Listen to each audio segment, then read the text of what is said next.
Now you understand that as young people called at this time, you can choose to be different and say, what is it that is true of Ugandans? How can I be different and I'm not like them? And I tell you that when you understand the things that characterize your nation, especially the bad things, and you know that at every moment I will be different. I choose to be different. So you know, maybe other people, maybe Ugandans are liars. So you say, you know what? I'm going to tell the truth. So they are lazy gluttons. You say, you know what? I'm going to earn everything that I eat. I'm not going to be a lazy glutton. Or let me give you an example of something that is true. Ugandans are known to start things and not finish them. I know that to be a fact.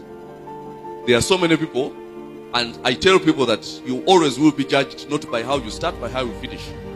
So there are so many people who have powerful works, powerful songs, powerful books, powerful things that are halfway and lying idle on their laptops. Because it is a cultural thing.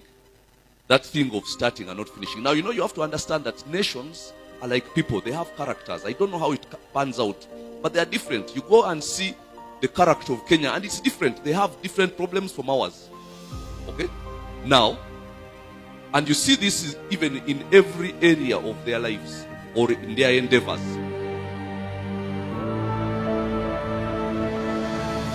But you don't have to accept that character, as the Apostle Paul says. So he says, rebuke them sharply, that they may be different. Because one of their own says they are lazy beasts, they are liars, and gluttons. Now rebuke them sharply.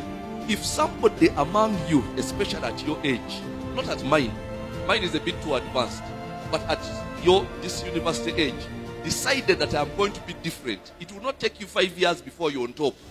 You say, everybody else is going to be like this. I am not. I'm going to be different. I'm going to pursue a different path. You will find your way to the top as surely as an inflated ball finds its way to the top of water. I will tell you that. People are not led by somebody who is like them. People are led by somebody who is different. You understand?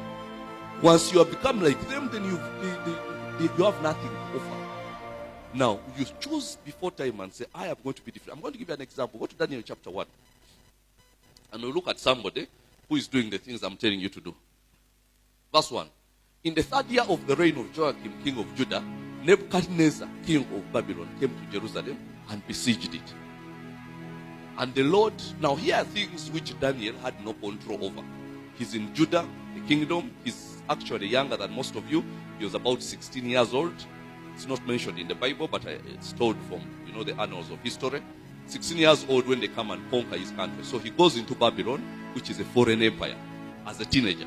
Okay? With some of the articles of the house of God, which he carried into the land of Shinar, to the house of his God. And he brought the articles into the treasure house. Then the king instructed Ashpenaz, the master of his eunuchs, to bring some of the children of Israel and some of the king's descendants and some of the nobles. And the king appointed for them daily provisions of the king's delicacies. Now here is how they change your tastes. Here is a man who has grown up in Judah, a 16-year-old. He knows how to eat kalo and what and all that. Now you take him and you're giving him, of course those are examples. They don't eat kalo in what? In Judah. And you take him and you give him the same food which the king eats. But Daniel purposed in his heart that he would not defile himself with the portion of the king's delicacies, nor with the wine which he drank. Therefore he requested, you know this story, he requested that he does not do it.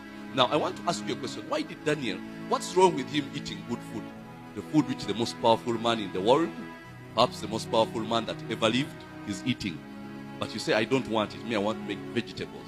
For you to be somebody who is sober-minded and in control, the first thing you have to do and learn from Daniel is to put a knife to your appetite.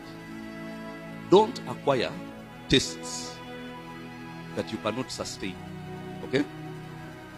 Every time somebody brings you and brings you into a place where you acquire tastes which you cannot sustain, they have put you in a very dangerous place of dependence on them.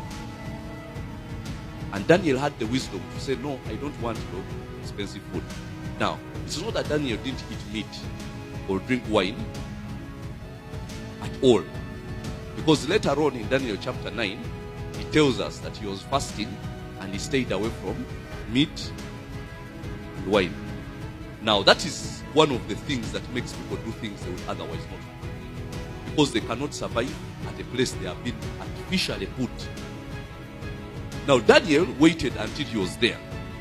Then he says, now I can eat meat because I can afford it. The key message I came here to give you today is this. Learn how to tame your appetite. Because every bondage is a subject of an appetite. If Ugandans are lazy brutes, what do they say? Liars, lazy gluttons, and what? Like the people of Crete. I am going to be different.